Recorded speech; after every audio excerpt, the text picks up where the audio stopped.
Speaking of more topics, Craig Wright's BSV chain has been captured by a single miner.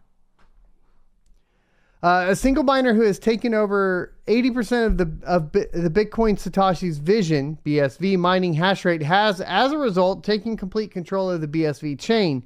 The miner has accumulated more than 9,000 BSV coins valued at around $450,000 since September 9th, 3 days before Craig Wright's defamation trial against Hodlnaut in Norway. BSV is Craig Wright's creation, and what he alleges is the real Bitcoin. BSV is a fork of Bitcoin Cash, itself a fork of Bitcoin. The takeover event is bizarre for a number of reasons, primarily because the hash rate was virtually constant before this particular individual began mining. They have also been mining blocks without any transactions and of just 254 bytes, resulting in the chain becoming unusable at times. Earlier today, it was reported that the Switzerland-based Bitcoin Association, a non-profit organization dedicated to advancing Bitcoin SV, has asked miners and exchanges to block the miner in question. Here's the deal. Code is law, motherfuckers, and you fucked up. We all been there. Like, I'm in the middle of fucking up right now. I'm trying to get it all figured out. But, you know, what you got to do is start figuring things out. Trying new things. Maybe hopping in there and changing some stuff up. You can't just ask exchanges to block the miner. It goes against everything that would be fundamental in cryptocurrency and therefore would not be Satoshi's vision. Just saying. The price and trading volume of BSV has been trending down throughout the year's bear market, but BSV has also been trailing in market cap and even behind its parent Bitcoin Cash, with a market cap of just under $1 billion. Market caps can, however, be deceiving because they're only the aggregate price of the supply according to current bids. In fact, BSV has seen a trading volume of around just $60 million per day over the past few weeks. Craig Wright has so far failed to convince the majority of Bitcoiners that he's the real Satoshi, with his cryptocurrencies BCH and BSV trailing further and further behind other cryptocurrencies in market cap as time goes by. He is also currently battling 2 libel cases against Hodlnaut for calling him out on his claims that he's Satoshi, one in London and one in Norway. Wright has previously been called a scammer by Vitalik Buterin. Pot calling kettle black much, sir?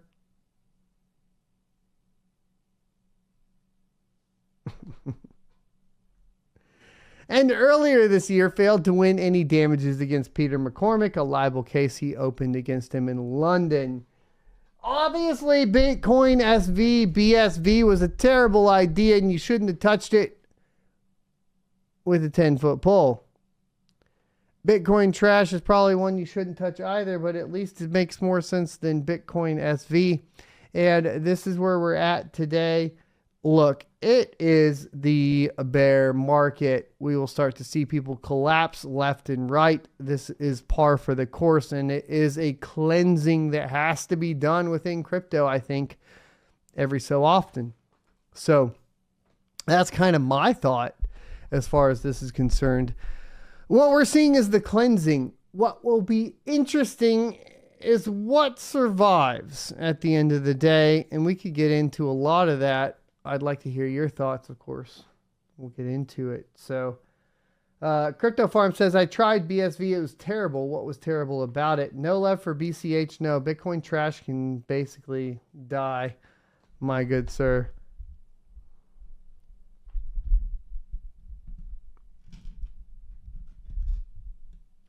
Somebody needs to get I Need Money goaded, by the way. Welcome to the stream, I Need Money. Make sure that somebody gets you a gifted sub today. I do notice that I end up talking over quite a few people's heads when it comes to cryptocurrency. Even when we were out at the mining conference and we were discussing layer 1 versus layer 2, there were multiple times where I was sitting there and I thought to myself, oh, fuck, these people don't even understand what I'm talking about. And I don't know how to fix that problem.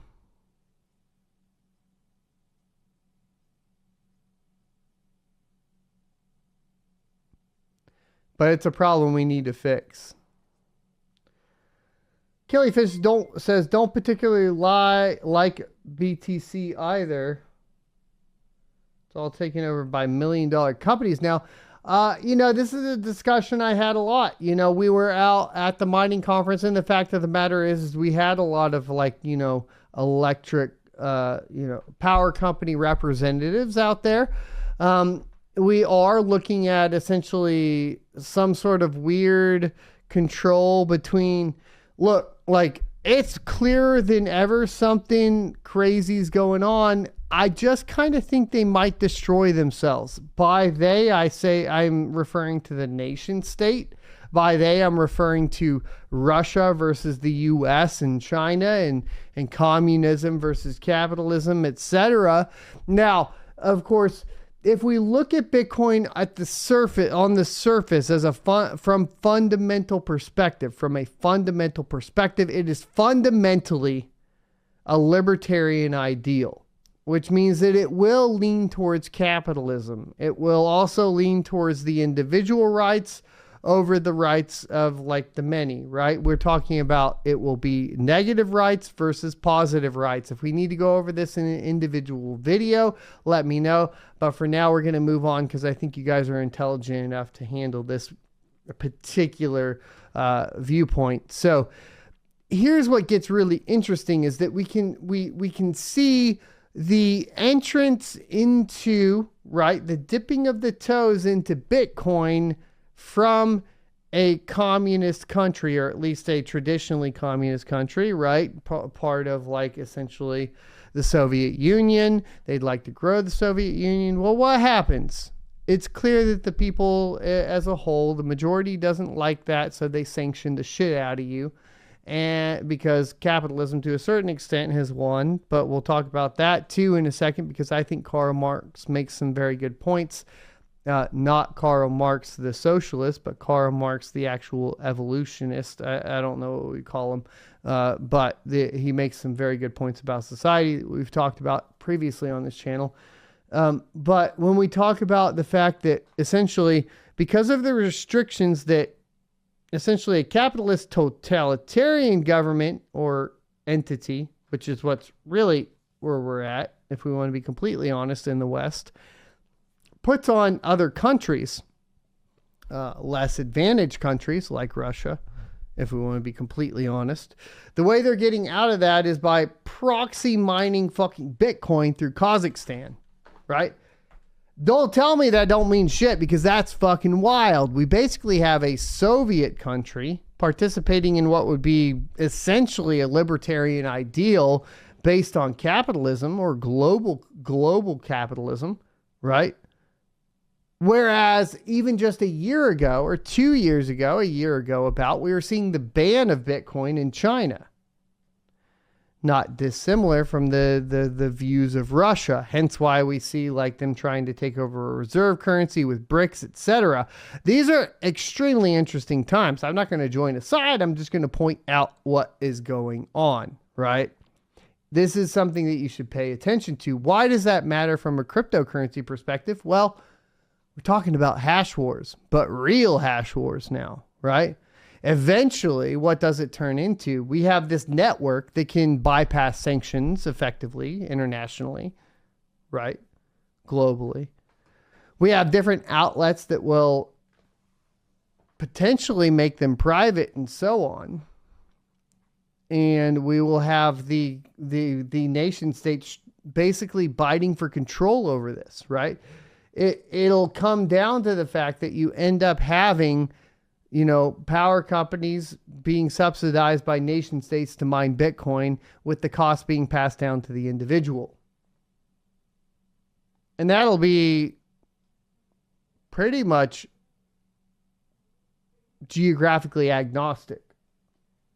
What do I mean by that? That means the power cost for you to mine Bitcoin for your country will be agnostic from the US to the UK to Russia to China to Japan to whatever it may be. There is something to be said for the actual end goal of Bitcoin going through this particular phase. Not dissimilar from a utopia having to go through the capitalist phase and then go through a totalitarian phase, according to Marx, right? And then go through essentially a revolution, which then ends up in communism.